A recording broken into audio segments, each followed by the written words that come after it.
In a small quiet village in Kenya lived a young boy named Juma. His world was painted with the colors of struggle. The sun rose early, and so did Juma. His feet, tough and bare, knew the rocky path to the river very well. Every morning he walked for miles to fetch water. The heavy container felt like a big rock on his small back. He also gathered firewood from the thorny bushes. His hands were small, but they were strong from hard work. His family was very poor. Sometimes there was not enough food. Hunger was a frequent visitor in their small hut, a guest that stayed too long and left them weak but never without hope. Juma owned only one pair of shorts. They were old and full of patches. He did not have shoes. The hot ground burned his feet in the afternoon and sharp stones often made them bleed. But Juma did not complain much. He saw the same life all around him. His friends also walked barefoot. They also carried heavy loads. It was the only life they knew. But deep inside his heart, Juma carried a secret. He carried a big dream. He dreamed of a different life, a life where his stomach was always full and his feet had shoes. He dreamed of a world beyond the dusty paths of his village. Despite the hardships that filled his days, Juma's spirit was bright. He looked at the birds flying high in the sky and imagined he could fly with them to new places. He watched the few cars that passed on the distant main road and wondered where they were going. His mind was a busy place, full of questions and wonder. He wanted to understand how things worked. Why was the sky blue? How did cars move? These questions were like little seeds planted in his mind, waiting for the rain of knowledge to help them grow into something beautiful and strong. His dream was not just about food or shoes. It was bigger. He wanted to learn. He wanted to read books and write stories. He wanted to build things. While other boys played with sticks and stones, Juma would draw shapes in the sand. He would imagine building big, tall houses like the ones he heard stories about in the city. His dream was a tiny light in the darkness of his difficult life. It was a promise he made to himself, a promise of a future where he could be more than just a poor boy from a small village. This dream was his most precious possession. Juma's love for learning was like a river that could not be stopped. He did not have books or a classroom. His school was the cool shade under a big acacia tree. Every afternoon after his chores were done, he would sit there. He found old newspapers that the wind blew into the village. He would slowly try to read the words. He taught himself the alphabet by looking at the letters and guessing their sounds. It was a slow and difficult process. Sometimes his stomach would rumble with hunger, making it hard to focus.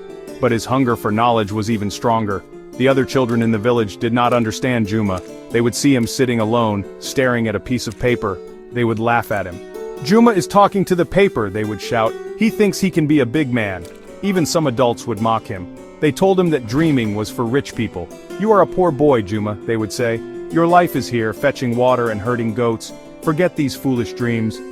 Their words were like sharp stones, but Juma used them to build a wall around his dream, protecting it and making it stronger.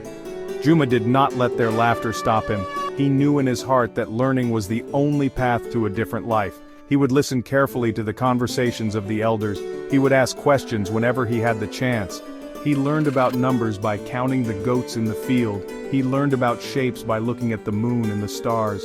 The world was his teacher and he was its most eager student. He believed that one day his hard work would show everyone that a poor boy could indeed dream big and make those dreams real. His persistence was remarkable. He created his own little world of education.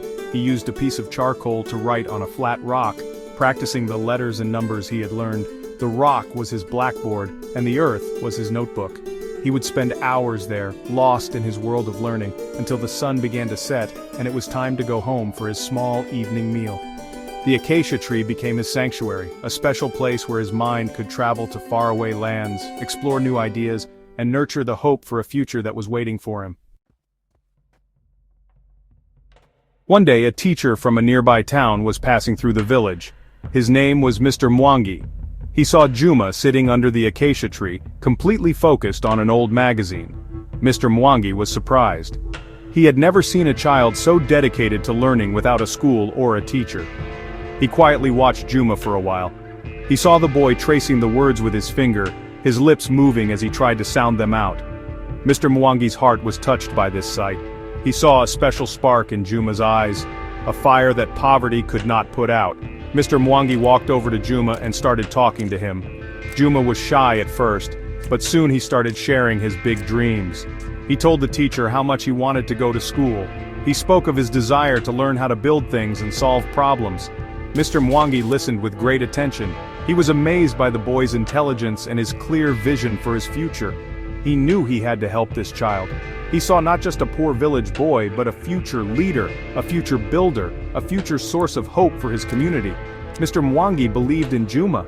He went back to his town and told Juma's story to a group of people who sponsored children's education. He spoke with passion about the barefoot boy who taught himself to read under a tree. The sponsors were moved by the story. They agreed to pay for Juma's school fees, his uniform, and his books. When Mr. Mwangi returned to the village with the good news, Juma could not believe it. Tears of joy streamed down his face. For the first time, his dream did not feel so far away. It felt real, like something he could reach out and touch. Going to school was a new beginning for Juma. He wore his new uniform and shiny black shoes with pride. He walked into a classroom for the first time, a place he had only ever dreamed of. The world of books opened up to him and he jumped in with all his heart. He did not waste a single moment. He knew this was a precious gift, a golden opportunity that he could not afford to lose. Mr. Mwangi's kindness had opened a door, and Juma was determined to run through it and never look back at the life of hardship he was leaving behind. Juma worked harder than anyone in his school. He remembered the long days of hunger and the pain of walking on sharp stones. These memories were his fuel. They pushed him to study late into the night and to listen to every word his teachers said.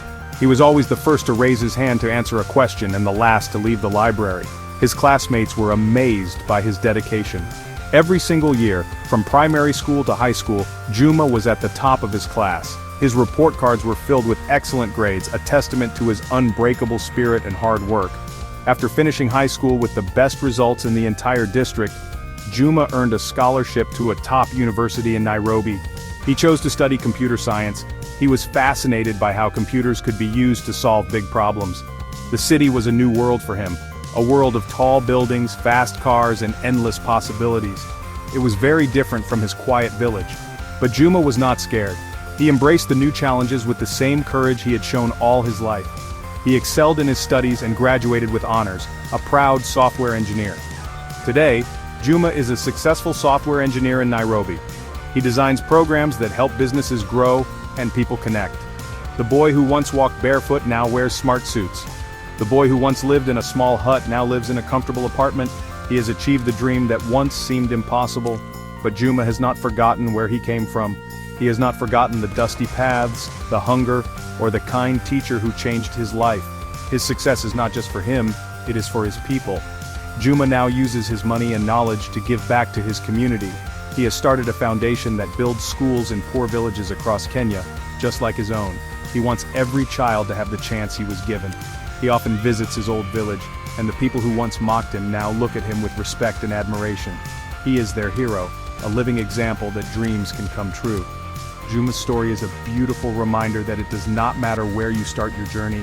What matters is the size of your dreams and the strength of your will to achieve them.